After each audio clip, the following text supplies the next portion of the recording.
this is my first time pretty much doing this talk. So, and I feel really safe and at home to do this with you all because you all will give me honest feedback. So, um, it's one of those conversations about the holidays that we have pretty consistently and that we can be stressed out by. And so I just wanted to kind of come in and share some ideas and some viewpoints. I'm going to follow up with some tools. And if I think in my email yesterday, I gave you an option to download my um, Planning for Peace ebook if you want that. It's a little more journal-y kind of format where you can get some stuff out of your head, but also maybe think about some different things. But we're going to use that as a little bit of the framework for today anyway. So whether you ever read it or not. But I'm going to start. I was playing with the polls. So I want to start with an anonymous poll. So I'm going to start. If you have access, Beth, you probably may not be able to do this, but a couple questions here about how do you feel about the holiday? How much money does your family typically spend? And what's your favorite part of Christmas or Hanukkah? So let me give you just like a minute or two to answer these off the top of your head, and then we'll jump in.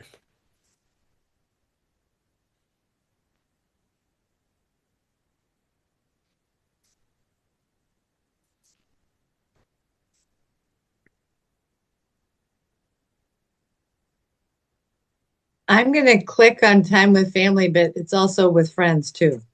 Fair enough. Okay. Yep. That's all 'Cause family to me. Me Yeah. too. Family by choice.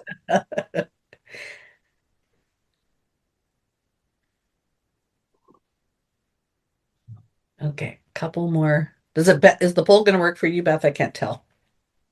Maybe not if you're not. I can't do it, and I can't. It mutes my microphone automatically Okay. because I'm driving. So Okay. That's fine. I have to tap to speak. Okay, then I think we're done. I'm going to close it. I'm going to end the poll and share that with you guys. So this is kind of some of the topics we're going to talk about, but one of us said, I love every minute of it. Three of us said, I like it, but I feel stressed by the strain on my money. And one is, I dread it. And I couldn't answer, but I think I'm somewhere in between. I like it, but I dread it sometimes too. So, how much money? Anywhere from under 200 to over 1,000, right? Or around 1,000, let's say, is, and we'll talk about what kind of historically people do. And the favorite part, interesting, is the time with family or the religious celebration. It's not, nobody said, oh, it's the gifts, it's the presents. So that's interesting. And I think I just, maybe I'll run that as a poll on my Facebook page or something, but I just kind of wanted to start with that. So one of the things that I feel like there's this paradox, right, with the holidays of it's supposed to be joyful, but then it's pressure. And then it's this whole dichotomy that I find really fascinating about the expectations and then the giving, which sometimes doesn't feel like you're giving. It feels like you have to. And so, this is one of those areas where both can be true, right? So, you all have permission to feel any kind of way. And Denise, if you have the option to come off or on camera and off mute, we're going to just kind of have a dialogue. You don't have to stay on mute unless it's crazy in your house. But does anybody want to weigh in and tell me what you think the average American is spending on holidays this year? Too much. There we go. 500. Okay. Oh gosh, I'd put it at least 2,000. Okay. Yeah, I'd say 1,000. Close to 1,000. 1,000. Like probably they think it's 1,000, but it's closer to 2,000 because little things come in. Right. And that's like the crux of all this, I think, is that in the stats say around, I think it was $1,600. Okay. And it says per person, but I don't know if that counts as a family. But obviously, I think Jeanette has 9 children or something. Denise has 6 plus, so it does vary, obviously, on who you have in your circle, friends, family, or whatever. So we can't say, well, just because I don't spend that much, it's not too much or too little, right? And that's the whole crux of, and you all know my business well enough to know that I'm about helping people be mindful and intentional with their money. And it all depends. So when somebody says, well, how much should I spend on this? I'm like, well, it depends. I don't know. Do you have 9 kids or no kids? Do you have, do you live in California or do you live in Podunk, Kansas? I don't know. So I'm not here to tell you numbers or what you should or shouldn't do, but I want you to start thinking about what are you doing willingly and because you choose to. Is that fair? Do you guys have any reaction to that or any kind of feels or thoughts about the numbers that you might be spending or not spending or the people around you? I always try to keep receipts and never add them up because in the end it ends up not mattering because we get through it and it's fun by all. And so I try not to worry, but I know in the back of my head, it's at least 2,000 because of a party that we throw on Christmas Eve. And then my husband, I always want to keep it to one gift, but he likes to keep it to like, no, they're still kids. It's like, no, they're kids, married kids. No, we got to do this. Yeah. So the only thing that we've done now is we have a gift exchange among everybody involved. And so should be just one gift. But my husband is extremely generous. He goes, no, I still want to buy for everybody. So I was like, ah, dang it. So I can never rein it in. Yeah. But it's getting better. But I know it's easily 2,000 to 3,000 a year. Easily. Yeah. Wow. No matter the circumstance. It's just, Yeah. it's odd. It's just, that's what it is. So what are the rest of you feeling about the cost or the money or the expectations? I think mine has changed over the years from the standpoint of you guys. I haven't been married yet, and I don't have children. And all of my friends' kids that I had adopted over time, they're all having their own kids and live, away. And I'm not in my original hometown anymore. I haven't been since my parents died.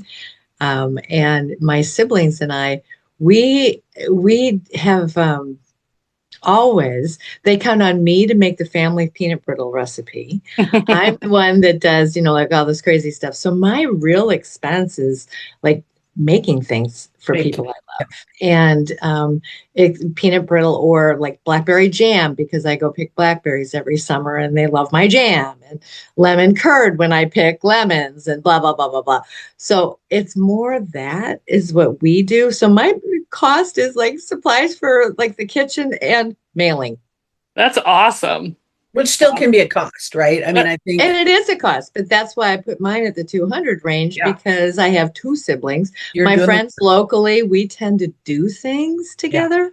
So in my family, we've always been more the experiences type people too. So That's awesome. I'm in a very maybe a unique situation now that our parents have died, because it used to be really different when they were living. Cool. Anybody else want to share? Well, I think for me, one of the things I'm trying to figure out, and hopefully, you guys might have some ideas in our family among my children, which, there are 8 kids that participate and myself. So there are 9 of us. Plus then we have, daughters and son, actually no sons-in-laws yet, but daughters-in-law as well. So, that's been made easy because we just do a gift, everybody takes one person, like Lynn was talking about. I think it was Denise was talking about that. So that part's easy, but for me, it's the grandkids, and I have 10 grandkids. So even if I spend $25 on each grandkid, it's $250 out of the chute, just like that. Mm-hmm. So, and then some of them require mailing because they're not there, and that sort of thing. So. I'm open to suggestions, but that's been probably my biggest expense for Christmas has been those grandkids. Well, and I want to talk about how we align the holiday with our values. And I've said this to certain people. I've felt more peer pressure as an adult in not just the holidays, but in keeping up with my kid does this competitive blah, blah, and I have to live there or drive this or go to this country for my vacation, right? And we get swept up in this kind of pressure to do like everybody else does. And even from your spouse, like Denise is saying, I'm trying to keep it this way and my spouse is out of control on this side. How do we merge those two and have the dialogue with family? I'm really kind of excited Grant's here, but I also can't talk to him because, or talk about him. But he and I have, We've had money conversations for many, many years, and he's actually sort of sidelining on my business a bit here and there, and we're building some stuff together. But um, one of my biggest challenges has been having money conversations around Christmas. And I don't want to buy for everybody. And when our kids were little, Grant and I are the only ones in our family that have children. And I remember us having this like, okay, what's our boundary going to be? Okay, $25 per kid.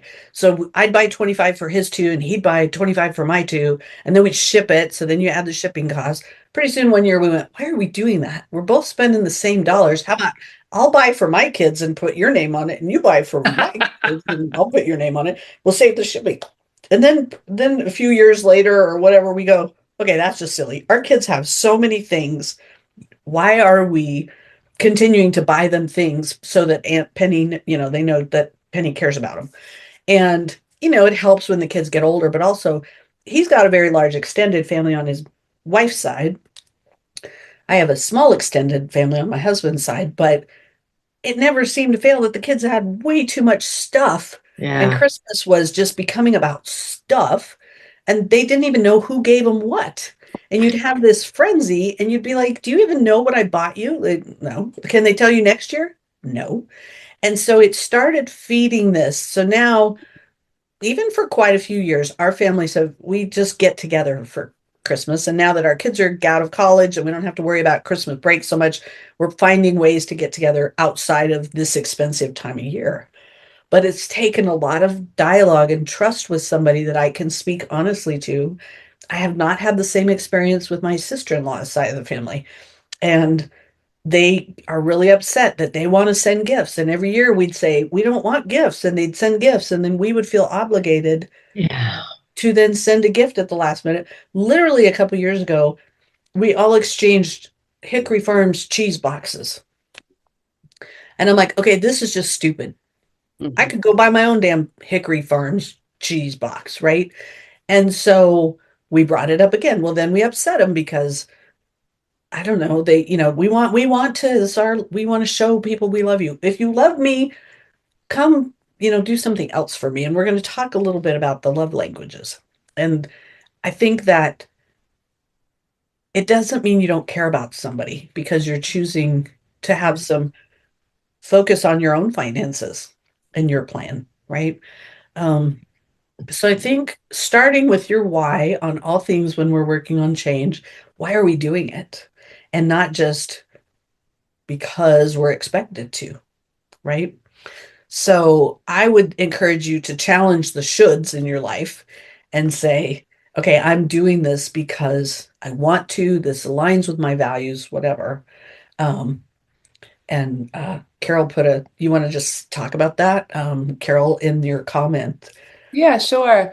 I knew we wouldn't all have a chance to say anything. So as you were talking about it, I remember some of the things I've done is you kind of just almost when you're changing things, it's like you just have to have that one awkward year.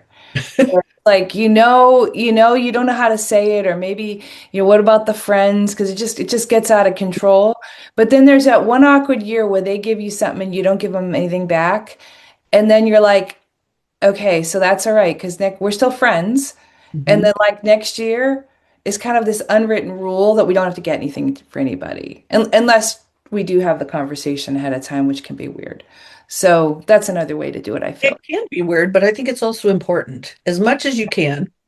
As if you care about somebody in any kind of way, you should be able to say, I love you, and can we not exchange presents anymore? Because, and the other thing I was thinking about the dichotomy between even like what we talked about earlier, how much do I spend? Well, how much do you make? And these families that say everybody puts in $100 because we draw the name and everybody's supposed to, well, $100 to me might be very different than it is to you. Yeah. And so to give a fixed amount of dollars that everybody's supposed to do the same, I guess it's one thing if we're doing the gift exchange and there's an agreement. But even that, I've had clients tell me, wow, I'm supposed to spend, I can't remember what the number was, $300 on my gift. And I was like, yeah, but you're working on getting out of debt. You've got different agenda than your sister has. So having that that awkward conversation, I think you're right, Carol, that even though I felt like we had done it over and over again, it had to come to a head and be kind of Yeah. ugly before we were able to get to the place to say, okay, and now you're appreciating that what my love language is not gifts, and you're stressing me out by buying me a gift. You're not blessing me, right? And because then it triggers all that guilt and emotion, and I should respond because they'll think I don't love them. So I had a work That's friend why. that her gift language was definitely gift, or her love language was gifting every year. And I have got every kind of Bronco paraphernalia in the world. I've got a chili pot. I've got barbecue tools. I've got all coming from her. 90% of them are sitting on a shelf in the back corner somewhere that I'm not using. And she gave me a big, tall, actually, I have it right here, a big, tall water bottle, Broncos, of course, and filled it with M&Ms. And so the next year I said, I'm going to give you this back because I want the M&Ms, but I don't need any more Bronco crap. Just fill it with M&Ms and give it back to me wrapped up. Perfect. That's all I need.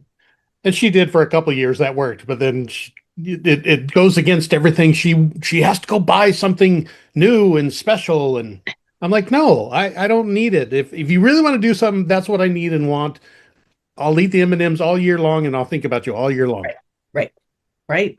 It worked for a couple of years.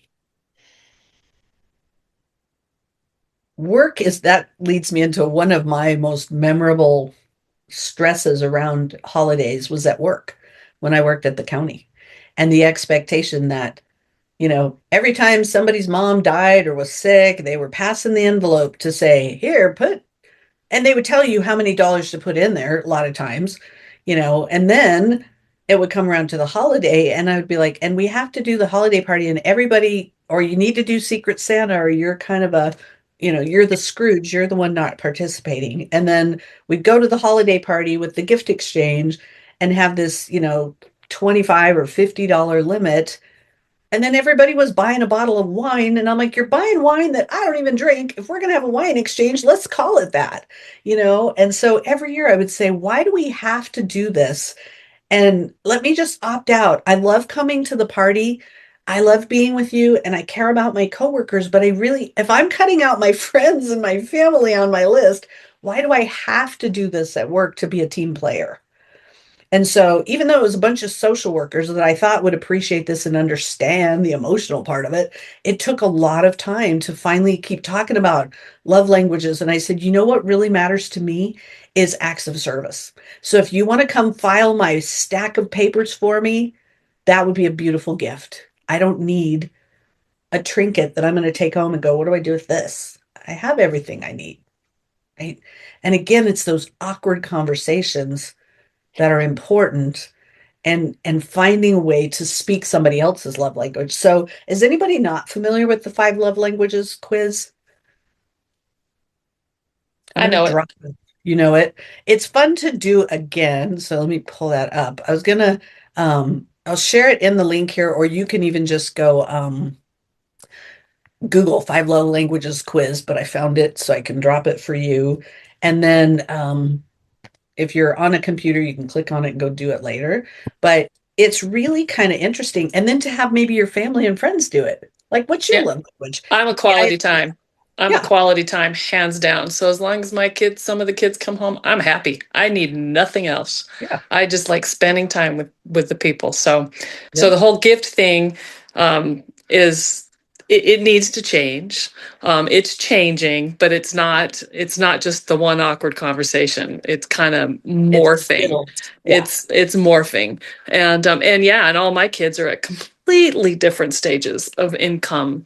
And so our gift exchange this year was they said there's no limit, but something made is really appreciated. Some creative gift, whatever. It's up to you, and there's no money. That doesn't have to be $30. It doesn't have to be $100. It's whatever you can contribute, and that is very thoughtful, and we all understand where we're all at. Fortunately, my kids are all still pretty close with one another. We all know where each other's at. So I think that it'll be interesting to see what comes out this year in terms of that. And but yeah, that one awkward conversation, we've tried to have that, and it doesn't ever go over because there's this commercialized tradition, Mhm. and it should be just one gift. It shouldn't be this multiple gifts. And even my parents went overboard when with Santa gifts, and it's like, and that's where I got, they all have to have 3 gifts because that's what Santa brings. Which Santa Yeah, should only bring 1 gift or no Santa at all. But right. it's how we grew up. But yeah, my love language, hands down, is just quality time. So I don't need anything. Yeah. I don't Well, mind giving things, but I don't need anything. you touched on that idea of the traditions, right? We Mhm. feel like even like cards, for instance, sending Christmas cards Most has stressful point become, of Christmas for me. yeah, Yeah. like I don't do it it. can be very expensive now. Grant's really good and but he puts a lot of time and money into his card.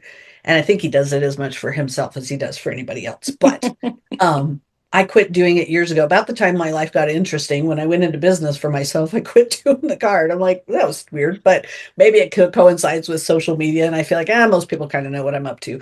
But it also became an obligation and a have to.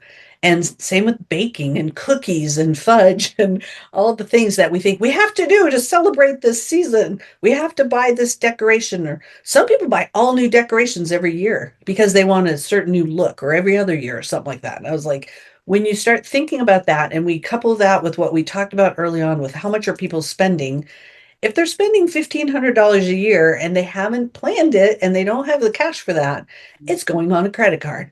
And then something like 30% of the population is chasing that debt till May or June.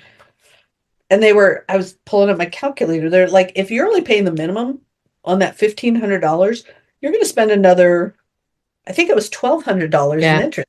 And it takes like 4 years to pay that off Yeah. or something. So I think one of my tips that you would expect from Pennywise Coaching is that we have to start planning ahead what the budget is. So we're talking about the emotion and the plan and what values you have, but also how are you going to fund it so it doesn't dig into your real goals for life, whether that eliminating debt or building wealth or wherever you're at in your stage or giving it to charity. I don't know what your goals are, but if you're getting caught up in the have tos and you can't afford it and you're putting it on credit because you think, well, our family expects that we do that, or my friends and I always have to exchange, the real cost is what you're not able to do with that money plus the interest, right, that you're paying. So some people say, when is the best time to start planning for Christmas? January. The year Jan- before. Yeah, exactly. Yeah, it's not September, right? And when we all of a sudden this time of year go, oh crap, Christmas is coming. Like, yep. And it's December 25th every year, I so, always have to laugh because my property taxes are due in December. Ooh, oh, ouch. And I think that that is the rudest thing ever. And it's hilarious because, I squirrel away. yeah. I mean, I just kind of squirrel the little acorns. And it's kind of like I just gave myself the gift early of paying the dang thing off because I thought it is just rude that there's It this is rude. December. That's interesting. Yeah. We have it broken in two, December and April, but, I just rather Get get it it done. done. Yeah. Any other thoughts about that, about sinking funds? Or somebody, when I did this the other day, I was talking to somebody and they mentioned Christmas clubs. Do you guys remember Christmas clubs? And I think Yeah, her credit union still does it. I haven't seen one for a long time, neither. but that was basically the same thing that you're putting aside $25 a paycheck or something. And we Yeah, did that. That was way before I was ever budgeting, back when I yeah. worked in Weld County. But what was ironic was in November it would drop into my checking account so I could start spending it, and we always spent more than whatever the Christmas club was. Right. So at Yeah, and least I know one thing I do is that I will buy things throughout the year if I see them and I go, oh, this would be good for so and right, so. right, And I really do put myself on a pretty strict limit with my grandkids of $25, yeah, So I'm not going to buy them the world. They're not going to get their favorite whatever, because usually yeah, that's more than $25. right. But because I have so many, I need to really just keep that hard barrier for me because otherwise like you're saying, I would be spending, $2,000, $3,000, $4,000. I could be spending a lot of money, but I don't Well, have. I don't even think you have to justify it by saying I have so many. It's just, and that's my choice, Yeah. you know? And if we can start appreciating each other instead of guilting each other about Right. what we do or don't do with our money. And like the biggest gift to me would be if the whole wide world would take care of them own selves and we didn't rely on somebody else for, taking care of us in our old age. Like Mary Ellen can appreciate that. She's a finance person. you know, we know how expensive it is, right? So expensive. And yet, do people get on their deathbed look back and go, I remember that present I got in 1982, No. and we just get it all warped. So, I think just having those conversations, we're simplifying this year. And, we're going to focus on time together, not stuff, whatever. So, and if there's other conversations you guys have had or you want to share, I don't know, maybe Grant has a different perspective about us growing up. Well, no, I certainly remember the Christmas savings accounts, but I was going to say that, ever since our kids got old enough and we weren't necessarily exchanging gifts, we were every other year getting together. And I can tell you that my kids don't remember the gifts, but they can remember, oh, in 2017 we went to Scottsdale, and remember we went to the whatever, they'll Yeah. remember the get-togethers that we spent money on. We didn't, I don't think we exchanged any gifts, or if we did, it was very minimal. And but they remember where we were and what we did and the experiences they had. So I think my family has traded in experiences for gifts, kind of, like the family get-togethers. That's where I enjoy spending time with my family. I'd rather invest it in a trip to spend time with my family so I create a memory as opposed to some little trinket that's going to end up in Goodwill in 5 years anyways. So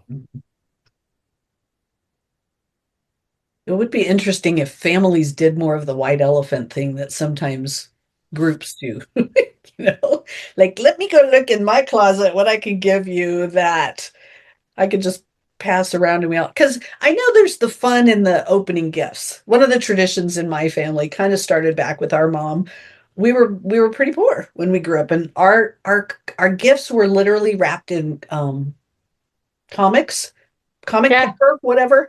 Because my dad really grumbled about Christmas and hated the cost of it, and so one way to save money was to not buy wrapping paper. And it might have started the year he lost his job. I don't remember, but we carried it on after that. We kept the colored comics. People would come over, oh, how cute you guys use. And I was like, yeah, it's because we can't afford the wrapping paper, but they just thought it was really clever, right? And so we're using wrapping paper from the newspaper in the recycle bin, and then it it gave Dad started with something to the do Christmas morning. He could read the yeah. comics while we're all opening gifts. Exactly. Well, we're opening presents, and my mom would wrap socks and underwear and things we needed just to have something to open. But then it became this kind of funny thing, like she would use funny names on the tag. So it never said to Penny, it would say to Henny Penny or something, whatever nickname or whatever something. So my family, my kids, that's become like more of the tradition now. Like they hate if they get a package with their name and my name on it. They're like, no, where's the fun?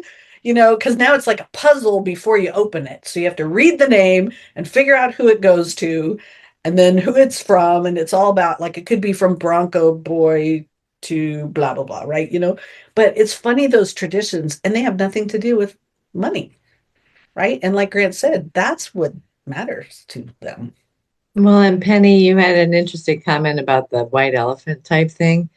When my parents were aging, I was the youngest, and I flew home, and I said, none of us need anything.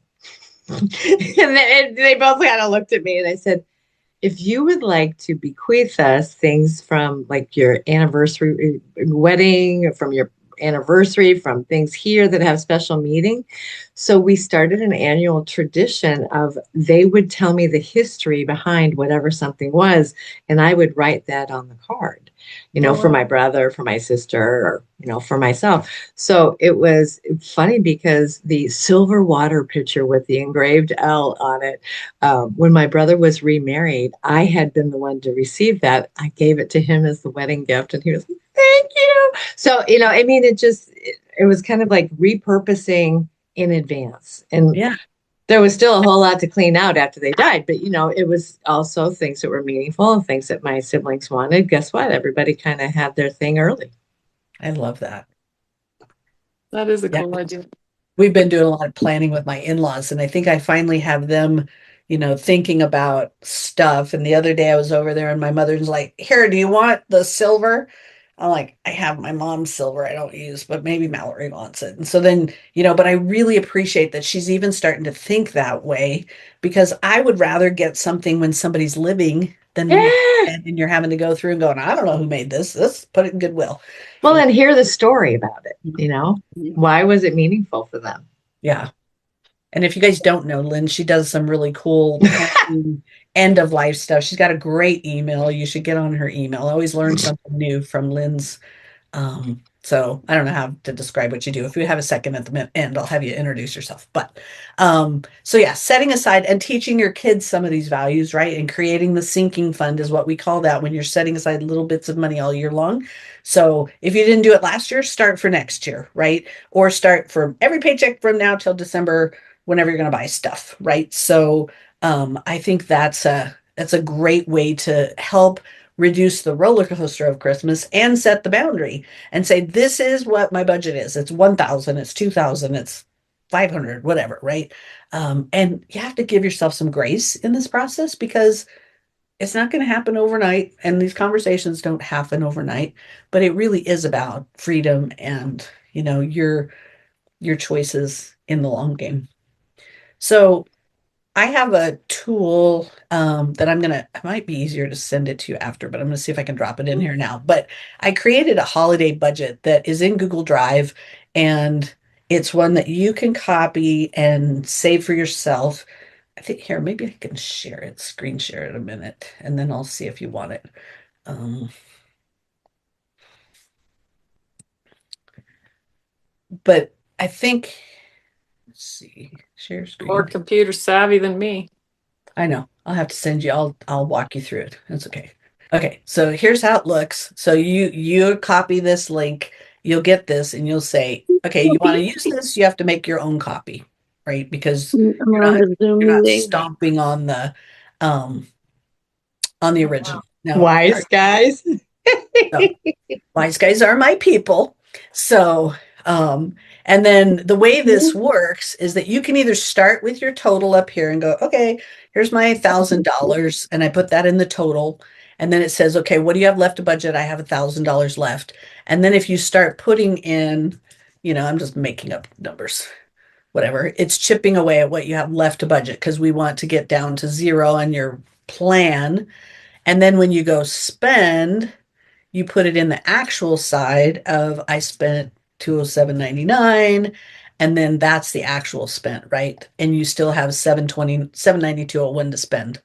So, and this is editable. So like if you don't have kids, take that out. Or if you want to add dogs or whatever, I have this one, I have a travel one I've developed. I think I have a wedding one. So, it's just a way to start getting your head around all these micro spends, the airfare, the parking, the wrapping supplies, the flowers, the gift exchange, the party you're hosting. Like Denise said, you have this big party, that's not cheap.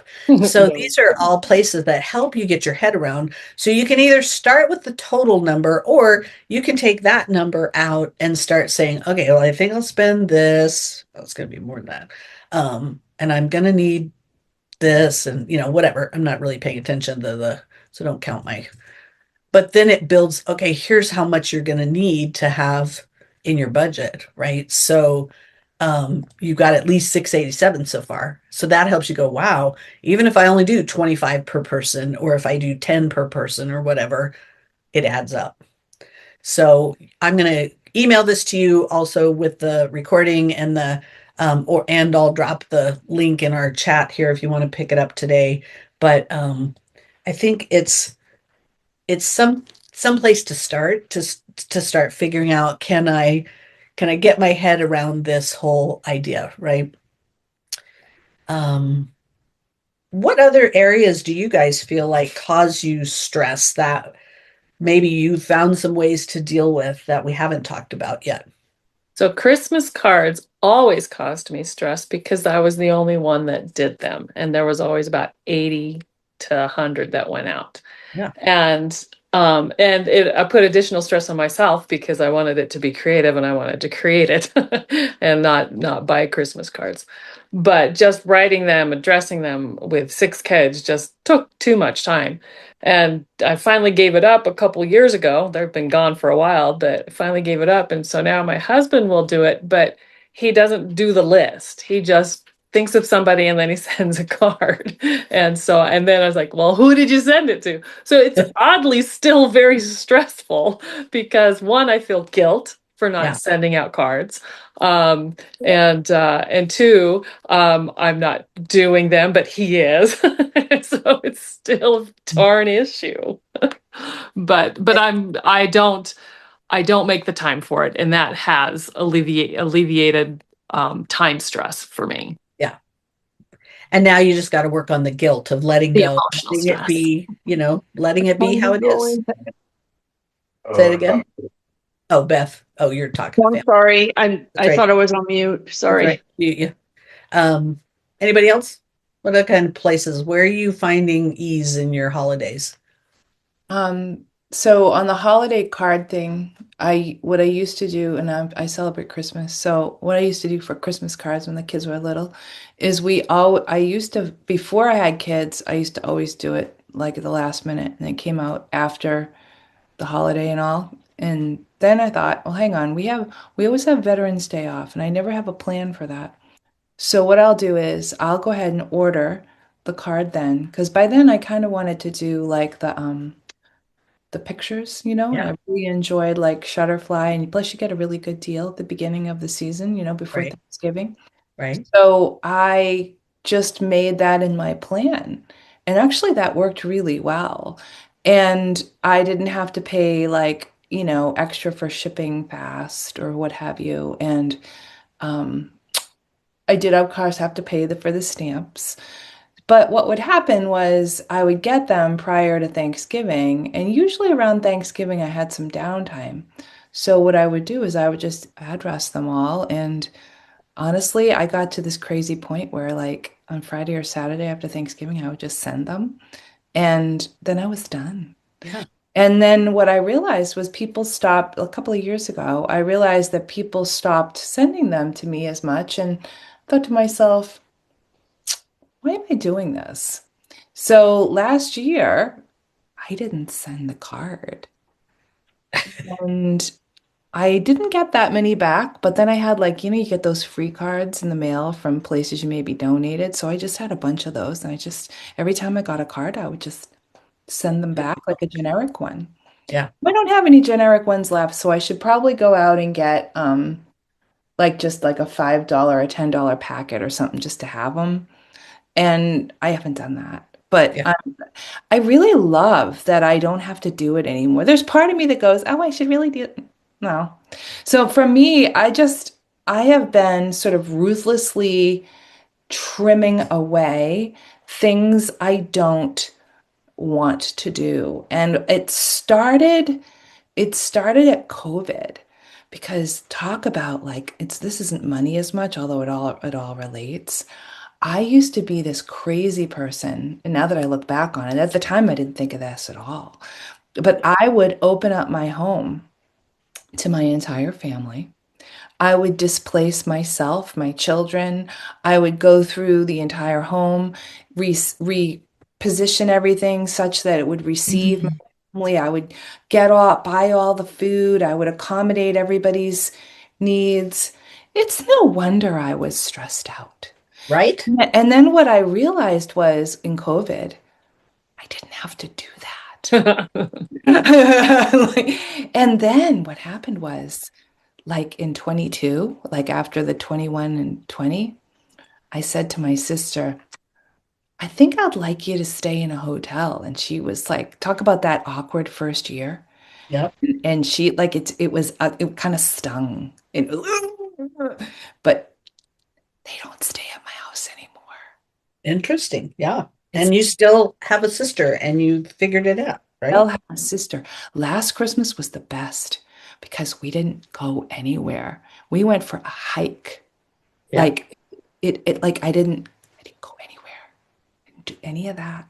Like it just I've had so many years of so much stress around holidays. Yeah, I used to too. Now I'm just trying to, and Thanksgiving too. And we were gonna do a Punta Cana vacation, and that was gonna be like our gift to one another, like we were talking about Grant and others. But and in the end, my dad was not, it was too sick, and anyway, we're not doing that. So we're taking that money, and we're a portion of that money, and we're just Airbnb it close to them. So that's gonna be great. But so those are some things I've done. I've really worked really hard on this. Boundaries coach Mary, whatever her last name is, I'm not remembering it right now. Mary Brown. Mary Brown, yeah, she's no longer doing this, but she really helped me because I was in a small group mastermind of like really deciding what did I want my holiday to be. She had this whole worksheet, and wow, that was an eye opener on some of the triggers. So my biggest stress is not money at all around holidays because I, like you, Penny, grew up with very limited funds. So it was never this big splashy thing. Literally, that's how we got our underwear. It Mhm. came at Christmas. And Mhm. I thought that was normal, you know, and that's just when you got your underwear and socks. Yeah. And I still like buy underwear from my mother to give me at Christmas. I was thinking about it the other day, like, oh, because I like certain kind. And just because she likes doing it, Yes. you That's know, and she would yeah. save the tags. I thought that was normal. Mhm. Like you know, and save the paper. We'd use that like 5 times. Like I thought that was normal. Now I don't do any of that stuff, you know. But I did because that's how I grew up. And when I was a single mom, I all throughout the year, just like what I think Jeanette was saying, somebody was saying, is like I would just, as I was going to yard sales and what have you, I would just pick stuff up. I would put it in the closet. That's how I would buy stuff. Like, how else was I going to do it? I always grew up with you never put money on a credit card that you do not have in the bank. End of story. Like that was the baseline. Yeah. And then I grow up and realize that not everybody has that.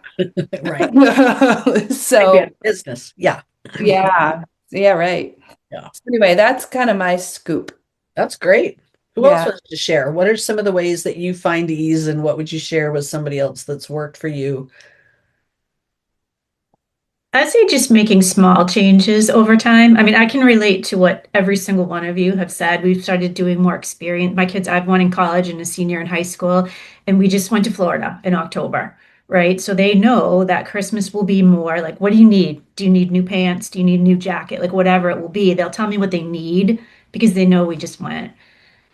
And I used to Yeah. host Christmas Eve and Christmas Day for both sides of the family, and it would be so stressful. But now we do one Yankee swap, and everyone buys one present, and we just pick. We only buy for the little kids now. No one goes overboard, and we all just bring something. And then my husband's family said, we don't have to do Christmas Eve anymore. We're all killing ourselves to drive all over the place hours, and then we get home in the middle of the night. What if we did brunch the Sunday after Christmas? And I was like, sold, because I was like staying up all night cleaning up on Christmas Eve so that my family could come the next day. And we're just like doing little things to, spread out that stress and not spend too much money and just have time together. When we were talking about cards and the stress of that, when I was doing one of the last cards I sent was on Valentine's Day. Because then I was like, I never got to my Christmas cards. And I thought, I'm going to send it when people hardly ever get cards, or the middle of January. And it's like the gifts sometimes back in the day when you got so many cards, you didn't even know who sent you a card. And Yeah. I think the next piece for you, Carol, is to say, thank you for this card. I don't have to obligatedly send you one back, And I Yeah. think sometimes we can receive without giving and still be okay with it. Yeah. It feels weird. Like it's like some people will have a stash of gifts in their house in case somebody shows up and brings them a gift. I'm like, yeah, I'm not there. I'm just like, thank you. I didn't buy you a gift, whatever. And I hope things are changing in that way. I don't see it as much as I used to, but I think there are other times of year to spread joy for sure. Sounds like I'm the last holdout on the Christmas cards. Everybody else gave up. Mine I still do actually, Christmas cards. Do you? Yeah. And I do only for my family and the goofy friends that I've had that I grew up with, went to school with when we were in grade school and high school. Yeah. and like Penny said, mine has really become more about me because I still do the Christmas letter, which my mom did all of us growing up, and I've enjoyed going back and reading those letters, what our life was for a year. And so now it's become my journal for my kids as to what happened that year. Yeah. And I still have 150 people, quite a few international, so it's an expensive ordeal. But I use a card service, send out cards that I post it in there, and I just upload my addresses, and it sends it out. So it's a not as painful experience as handwriting every card and every envelope. I certainly had years of that too, but I do it as much for chronicling my life, and I there is a little bit of a pressure because I get about March, I'll get if I don't send it right away, I'll get I didn't get your letter this year, because the people are looking for it. But then I have the other people that like, are you still sending a really long letter? I said, don't read the letter. Just look at the pictures and then you don't have to read the rest of it. Those who want it, read it. Those who don't, don't. I took the stress out of it beside doing it for me. And then you guys get a benefit if you want the benefit. If not, throw it away. Yeah. I don't care. Maybe you should have an opt-out button on the bottom. If you choose not to want this anymore, text me and say, I'll save me $2 or whatever, $5 per card, whatever it is. I do have a new hack about that my daughter stumbled on because she's getting married next year, and somebody told her you can buy forever stamps on Etsy or eBay and Poshmark, and started looking, and you can buy rolls of forever stamps at like 45 cents a stamp. Well, today they're 78 cents a stamp, but I do that. I think that's brilliant. I didn't know that, so I'm going to start doing that. Smart. Yeah. Yeah.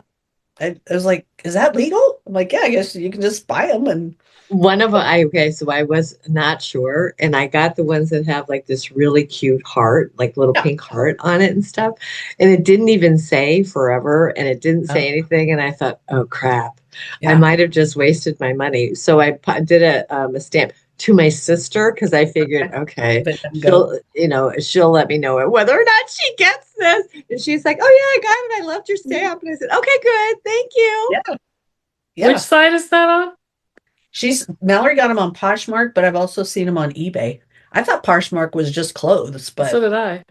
Yeah, I thought Poshmark was closed too. I actually saw it in an Instagram post.